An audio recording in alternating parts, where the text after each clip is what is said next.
Bonjour et bienvenue dans l'épisode numéro 62. Dehors pour changer un vrai temps de merde, mais en soi, on s'en fout, parce que nous, on va travailler à l'intérieur. Dans l'épisode 61, on avait Philippe bandé partout, et moi en semi-off, puisque j'ai incorporé ça à l'épisode bonus que vous avez dû voir normalement, soit la semaine dernière, soit il y a 2 semaines, tout dépend quand est-ce que je poste l'épisode 62. Bon, enfin bref, j'ai fini les niches. Et donc, en toute logique, l'étape suivante, c'est le ratissage. Mais, avant de ratisser, il faut poncer. Et c'est ce qu'on va faire maintenant. Alors, bien entendu, si c'est trop long, vous allez peut-être pas tout voir. Mais je vais vous mettre quelques accélérés quand même. Allez, c'est parti.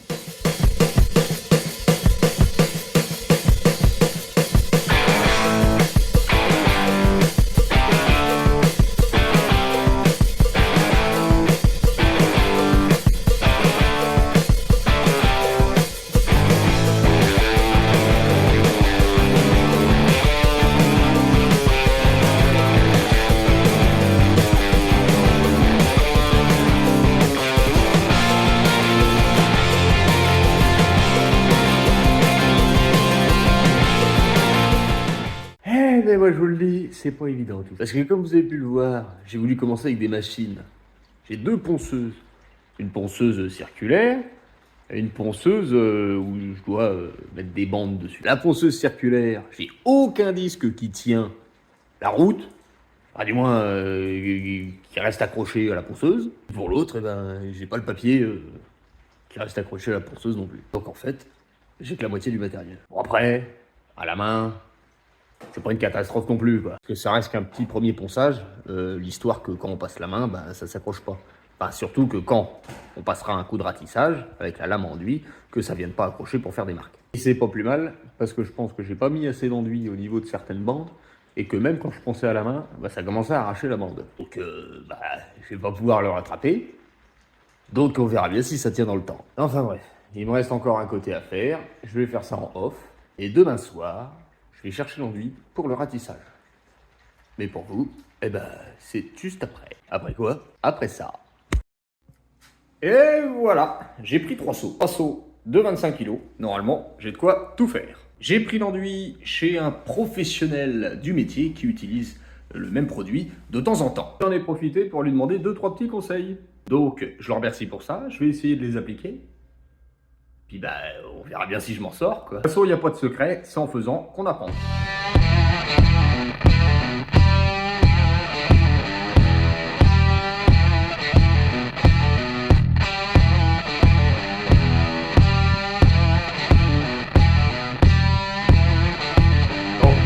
heureusement que c'est le premier, parce que c'est pas parfait.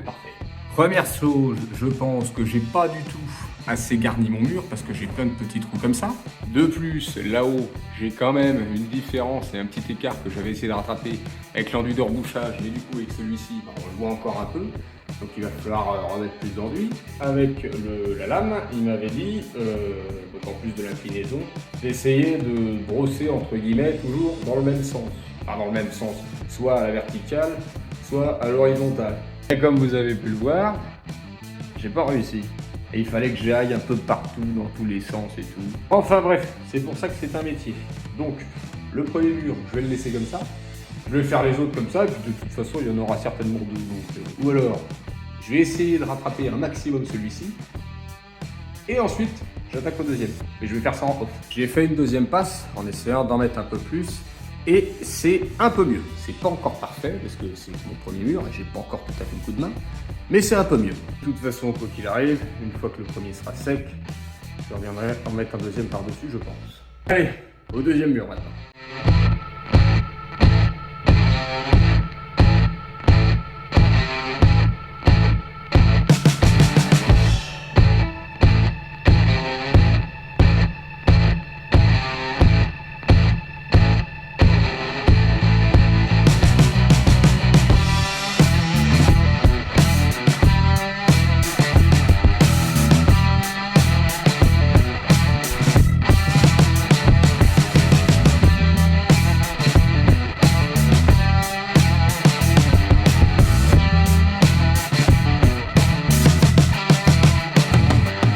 Eh bien, j'ai fait 1, 2, allez, on va dire 2,5, 2,75, parce que j'ai pas fini ce côté-là. Mais j'ai au moins fait tout ça. Comme vous pouvez le voir, je suis pas allé jusqu'en bas parce que j'avais peur de mettre des merdes et de la poussière dans mon rouleau.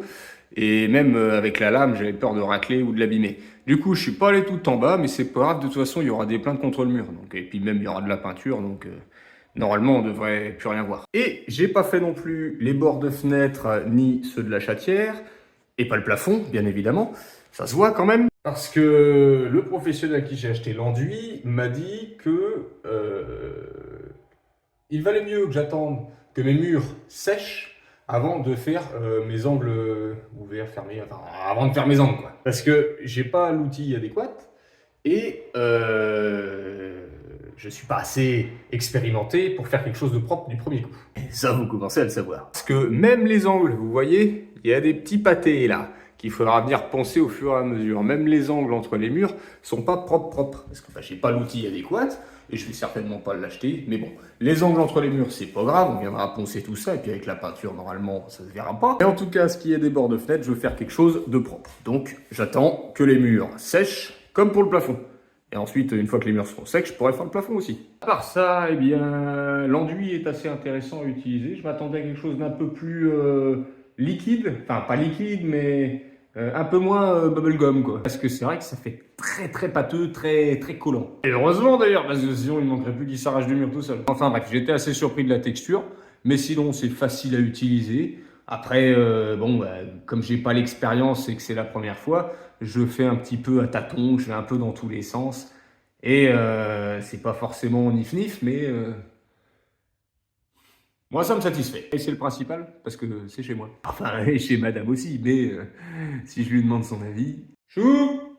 Viens voir. Qu'est-ce que t'en penses? Bah, c'est bien, c'est propre. Bon. C'est pas mal. Tu me filmes? Bah nickel.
Eh bien, là où ça me paraissait facile au début, me paraît tout de suite beaucoup plus compliqué. Parce qu'au début, t'es content, t'apprends à faire. Vous commencez à me connaître une fois de plus, moi je commence à en avoir marre. Parce que putain, tirer l'enduit avec le rouleau pour essayer d'en étaler un maximum pour éviter d'en gaspiller trop, eh ben c'est pas facile. Une après-midi, j'ai fini ce mur-là et j'ai fait tout celui-là, qui est le plus grand d'ailleurs. Il me reste encore ce mur-là à faire, mais lui, je vais le faire en off sans filmer. Comme vous pouvez le voir, les deux premiers qu'on a déjà enduits il y a de ça quelques jours, enfin pour moi, eh ben, ils ont pas mal séché et les murs sont devenus bien blancs. C'est vraiment sympathique. En espérant que j'obtienne le même résultat ici et là. Et il est temps pour moi de vous dire à la semaine prochaine, où on s'occupera certainement du plafond et des bords de fenêtre.